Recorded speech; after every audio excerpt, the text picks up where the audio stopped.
जैन दर्शन एक परिचय भाग 2 जैन ज्ञानमीमांसा। ज्ञानमीमांसा का अर्थ है कि ज्ञान कहाँ से, कैसे और जो ज्ञान मिला है वो प्रामाणिक है या नहीं।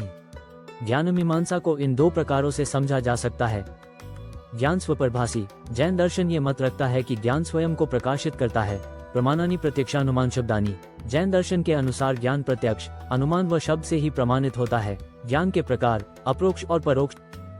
अप्रोक्ष अप्रोक्ष का अर्थ है जहाँ इंद्रियों का आवागमन न हो। अप्रोक्ष में 3 प्रकार है: अवधि, मन, पर्याय, केवल। अवधि ज्ञान का अर्थ उस ज्ञान से जहाँ से किसी भी एक जगह रहकर किसी भी दूसरी व अन्य जगह का ज्ञान पाले। इसको उदाहरण के तौर पर समझे तो कोई व्यक्ति एक स्थान पर रहकर किसी अन्य स्थान का पूरा विवरण दे जहाँ वो कभी गया ही न हो। मन पर्याय ज्ञान अर्थ है किसी के मन के भीतर पहुँच उसके भावों को जान लेना। केवल ज्ञान का अर्थ है जो पूरा ब्रह्मांड ज्ञान रखता हो, अर्थात जो केवली हो वही इस केवल ज्ञान को जानता है। परोक्ष परोक्ष का अर्थ है कि जब मैं किसी भी वस्तु ज्ञान अर्जित करूं, तब उस ज्ञान को अर्जित करने में इंद्रियां आती है, वही परोक्ष ज्ञान है। मति ज्ञान का अर्थ है बुद्धि का इस्तेमाल। इसके 2 भाग है: अनुमान और सांव्यवहारिक प्रत्यक्ष। अनुमान पानी रास्ते में गिरा हुआ है, यानी बारिश आई होगी या किसी ने पाई फेंक दिया है, यही अनुमान है। पानी सड़क में गिरा हुआ है और तब हम जब अपनी बुद्धि का उपयोग करते हैं तो उसे अनुमान कहते हैं।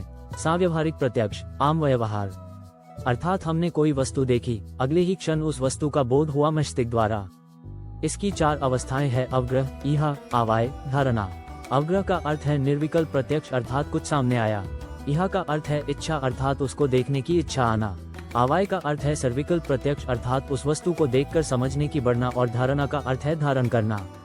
सांव्यवहारिक प्रत्यक्ष को इसकी 4 अवस्थाओं के साथ समझे तो हमें समझ पाएंगे कि जैन दर्शन यहाँ मानता है कि एक आम जीवन में कोई वस्तु सामने आई, उस वस्तु को देखने की इच्छा हुई और फिर उस वस्तु को समझकर उसे धारण योग्य समझा।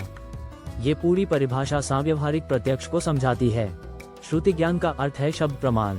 जैन दर्शन में जितने भी ग्रंथ है वह श्रुति ज्ञान कहलाते हैं। स्यादवाद क्या और क्यों है? स्याद शब्द संस्कृत धातु अस से बना है, जिसका विजय रूपलिंग में अर्थ है शायद, हो सकता है।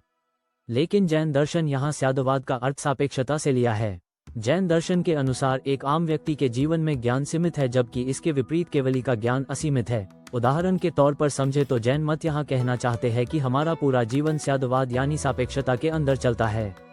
यदि कोई इलेक्शन चल रहा है और 2 मुख्य पार्टियां हैं, तो कोई भी व्यक्ति यह कैसे कह सकता है कि कोई एक पार्टी अच्छे वोट से जीतेगी या हारेगी?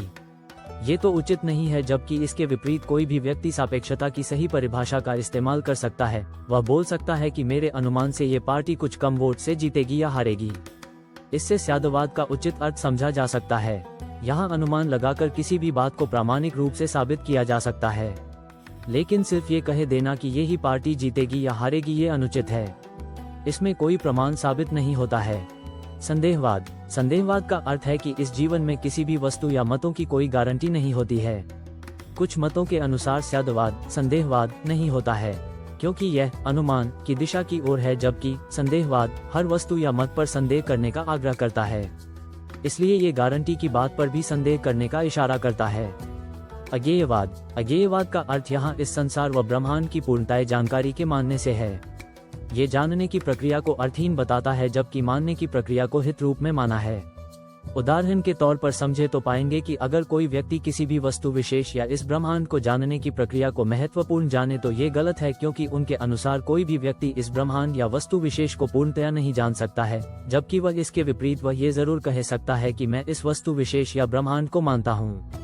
मैं मानता हूं कि ये वस्तु विशेष है, किंतु मैं इस वस्तु विशेष को जानने की पूर्ण प्रक्रिया को नहीं जानता हूं, लेकिन मैं इस वस्तु विशेष को मानता हूं।